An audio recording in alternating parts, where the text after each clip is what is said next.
தமிழ்நாடு அரசாங்கம் பாதிக்கப்பட்ட மக்களுக்கு 6000 ரூபாய் கொடுத்துட்டு இருக்காங்க. அந்த நிவாரண தொகை போதும்னு நினைக்கிறீங்களா, இல்ல இன்னும் கொஞ்சம் ஜாஸ்தி வழங்கணும் அப்படின்னு நினைக்கிறீங்களா? 6000 ரூபாய் பெர் பர்சனுக்கு குடுக்கறாங்கன்னா அது அவங்க இஷ்டம், அவங்க குடுக்கறாங்க. நான் அதை பத்தி காமெண்ட் பண்ணல. அதான் அது அவங்க குடுக்கறாங்க, அது அவங்க விருப்பமா மேடம்? சோ இதுல இருந்து என்ன தெரியுது?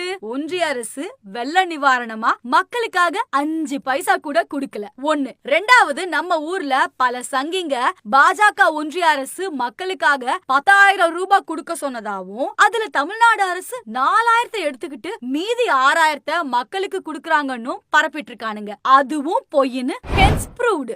நெக்ஸ்ட். ஏன் கேஷா குடுக்கறீங்க? அது கவர்மெண்ட் பணம் தானே. என் அப்பா சொத்து இல்லையே, உங்க அப்பா சொத்து இல்லையே. குடுக்கறத குடுக்கறீங்க, அக்கவுண்ட்ல டைரக்டா போடுங்க. இன்னைக்கு மக்களுக்கு எல்லாருக்கும் மோடி ஐயா அக்கவுண்ட் கொடுத்திருக்காரு பேங்க்ல. டைரக்டா அவர் அக்கவுண்ட்ல கொடுங்க. அந்த 6,000 ரூபாவை ஏன் பேங்க் அக்கவுண்ட்ல டைரக்டா போட வேண்டியதானேன்னு கேக்குறாங்க. மேடம், இது ஒண்ணும் உங்க பாஜக